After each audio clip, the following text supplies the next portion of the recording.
ईशल, ईशल, ईशल,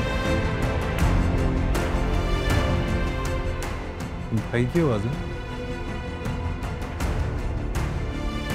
ईशल, ईशल,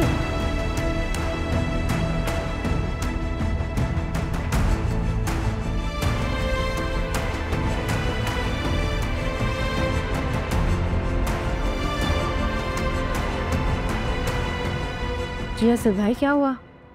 जब आयजा ने तुम्हें कहा था कि इसकी तबीयत ठीक नहीं है, खाना बना दो, फिर क्यों नहीं बनाया तुमने? भाभी ने तो मुझसे ऐसा कुछ भी नहीं कहा असद भाई। अगर वो कहती तो मैं बना देती। तो ये झूठ बोल रही है, इसका मतलब? भाभी, आपने मुझे कब कहा कि आपकी तबीयत खराब है?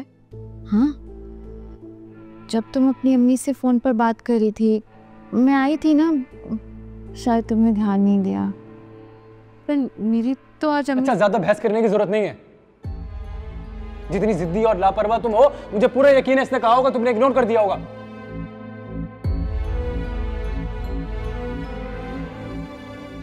ईशल, तुम क्यों बात को बढ़ा रही हो?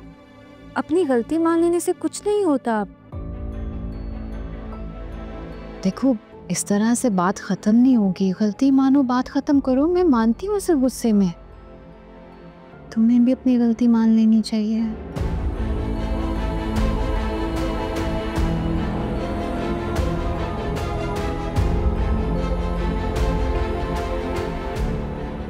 माजरत के साथ भाभी, लेकिन झूठा इल्जाम मुझे किसी सूरत को बोल नहीं है। हाँ सर, आशा तुम कुछ बोलते क्यों नहीं? ये क्या बोलेगा? क्या बोलेगा ये? वैसे तुम्हारे इशारों पर तो नाच रहा है, अब के सीना तान के मेरे सामने खड़ा होगा ये।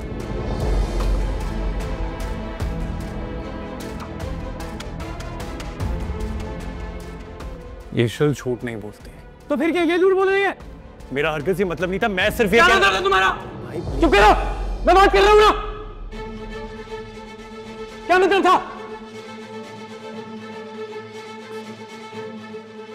I'm sorry. I'm sorry.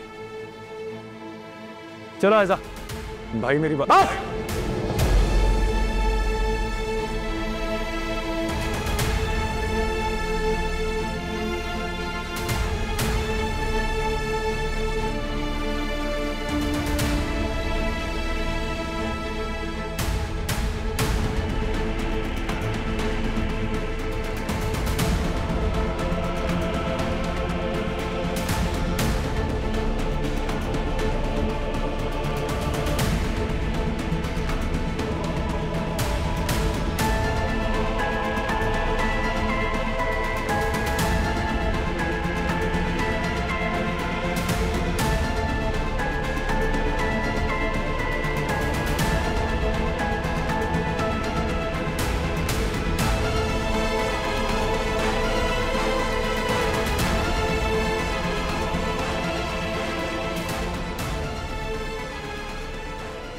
Uncle, आपको तो मेरी बात का यकीन है ना? मैं सच कह रही हूँ।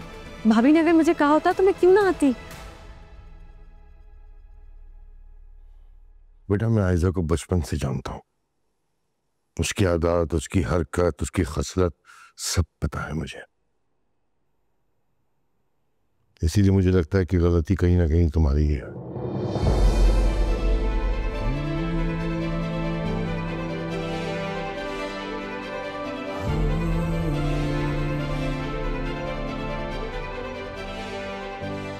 अंकल, अगर आशिर गवाही देगा तब तो आपको मेरी बात पे यकीन आएगा ना?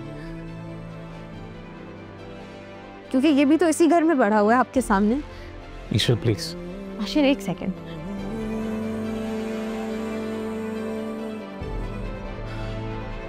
अंकल, गलत तो आप भी कर रहे हैं। एक तरफा फैसला सुनाकर, एक बहू की बात सुन के फैसला कर लिया आपने। ये तो नाइंसाफी है ना? मैं भी तो आपके बेटे की ही बीवी हूँ। इस घर में छोटों की बात नहीं सुनी जाती। ईशल प्लीज, प्लीज खामोश हो जाओ।